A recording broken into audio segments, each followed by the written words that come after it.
입결을 결정하는 이제 과거 입결. 제가 이제, 오늘 지금부터 이제 다루는 표본은 고려대학교, 중앙대학교, 경희대학교, 시립대학교, 이화여대. 이렇게 5개 대학에 208개 모집단이에요. 이 208개 모집단위 중에서 경쟁률이 하락한 게 84개, 경쟁률이 상승한 게 이제 123개였었어요. 왜 이렇게 그 고준 경희시를 하냐 하면은 고려대학교는 수능 최저가 높아서 입결이 조금 낮아요. 연세대학교, 한양대학교. 그다음에 성대, 서강대 같은 경우에는 작년도 수능 최저랑 올해 수능 최저가 다르거든요. 근데 내년도에 또 수능 최저가 또 바뀌어요. 다시 또 작년도처럼 좀 쉬워지거든요. 그러니까 표본을 넣기가 좀 어려워요. 시립대학교, 중앙대학교는 같이 세계 7이잖아요. 중앙대학교 입결이 좀 더 높고 시립대학교가 좀 낮긴 한데, 그러니까 시립대학교랑 중앙대학교가 어떻게 다른지 이런 거 보려고 같이 좀 넣었고, 이화여대는 이제 최저가 없는데 최저가 없어도 또 대학이 또 선호도가 또 약간 떨어지잖아요. 그래서 비슷한 입결이 나오는 형태가 된다라고 보셔야 될 것 같아요. 이 208개 모집 단위의 입결, 작년도 평균은 1.84등급이었었어요. 그리고 이제 이 중에서 이제 고려대학교 같은 경우에는 올해 경쟁률이 상승한 게 27개, 하락한 게 29개. 경희대학교는 경쟁률 상승한 게 더 많았어요. 44개, 하락한 게 24개. 시립대학교는 이제 경쟁률 상승한 게 이제 21개나 됐어요. 이래도 많이 늘어났고, 중앙대학교는 올해 이제 모집단이 신설해서 광역 모집을 하기 때문에 분석하기 좀 어려웠었어요. 제가 여기서 보고 싶었던 건 뭐였냐라고 하면, 첫째, 충원율은 경쟁률에 입결에 영향을 안 준다는 거예요. 작년도에 화학신소재공학부가 충원율이 566%로 이 모집단위 안에서 가장 높아요. 뭐 그런다고 해서 충원율이 높다 해서 경쟁률이 올라가고 그런 게 아니잖아요. 작년도에 입결이 평균이 1.42등급이었어요. 그러니까 충원율이 높다고 하는 것은 보다 더 상위의 대학을 붙는 사람들이 안정으로 낸다는 얘기거든요. 그러니까 교과전형에서는 충원율이 높다고 해서 거기가 내면 합격이 더 보장이 되냐 하면 오히려 더 위험할 수도 있어요. 그러면 지금 이제 이렇게 괜찮은 뉴스에도 나갈 텐데 경쟁률이 이제 하락한 데들의 특징은 뭐냐라고 놓고 보면 옆에 노란색을 보셨어요? 옆에 노란색은 평균 등급 1.84등급 이상이면서 이제 경쟁률이 하락한 모집단이에요. 그게 이제 놓고 보면 몇 개가 있냐면 21개밖에 없어요.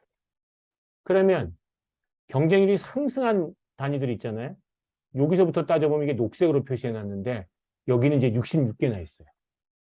그러니까 결과적으로는 작년보다 올해 경쟁률이 상승하려면 어떻게 해야 되냐 하면 208개 모집단이 평균 내신 1.84보다 낮아야 돼. 그러면서 이제 작년도에 이제 경쟁률도 좀 낮은 곳들, 이런 것들이 이제 경쟁률이 상승을 많이 한다. 이렇게 보셔야 될 것 같아요. 그러니까 금년도에 경쟁률이 작년도에 11대 1이었다가 금년도에 43.25대 1이 돼서 깜짝 놀라게 한 건 시립대학교 건축학과예요. 시립대학교 건축학과 충원율이 작년도에 300%였다고요. 그래서 됐을까요? 그런 건 아니죠. 시립대학교 건축학과가 작년도에 합격자 평균이 2.46이었거든요.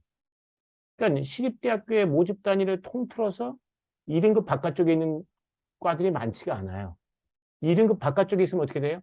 어김없이 경쟁률이 올라갔다. 영문학과, 토목공학과. 그렇죠? 옆에가 이제 경쟁률 변화를 제가 이제 퍼센테이지로 넣는 거예요. 그러니까 무슨 소리냐면 5대 1짜리가 10대 1이 되면 경쟁률이 2배가 올라간 거잖아요. 근데 15대 1짜리가 20대 1이 되면 33%밖에 안 오른 거잖아요. 그러니까 퍼센테이지로 보는 게 더 맞죠. 그렇게 보면 중앙대학교에 이게 안성에 있잖아요. 안성에 있다고 해도 등급자 평균이 3.57이 나오니까 경쟁률이 어떻게 돼요? 3대 1이던 게 이제 11대 1. 예술공학부가 이게 컴퓨터 베이스니까요. 그래서 이제 경희대학교 의대, 한의대, 치대 이런 건 이제 신설 모집단이니까 이 208개 없어요. 그러니까 경쟁률 변화가 이제 변화율이 높은 데들은 전반적으로 놓고 보면 변화율이 높은데 1.84보다 낮았던 과는 한 3개 과밖에 없어요. 그 중에 하나는 이화여대 교육학과고. 그러니까 중앙대학교 교육학과 쪼으니까 내는 거고. 그 다음에 이제 경희대학교 영문과 사학과.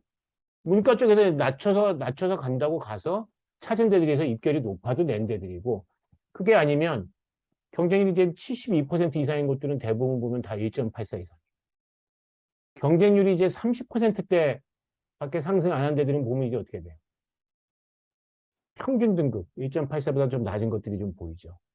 그러니까 고려대학교에서 경쟁률이 높았던 데는 어디겠어요? 통계학과. 두 가지 이유가 있겠죠.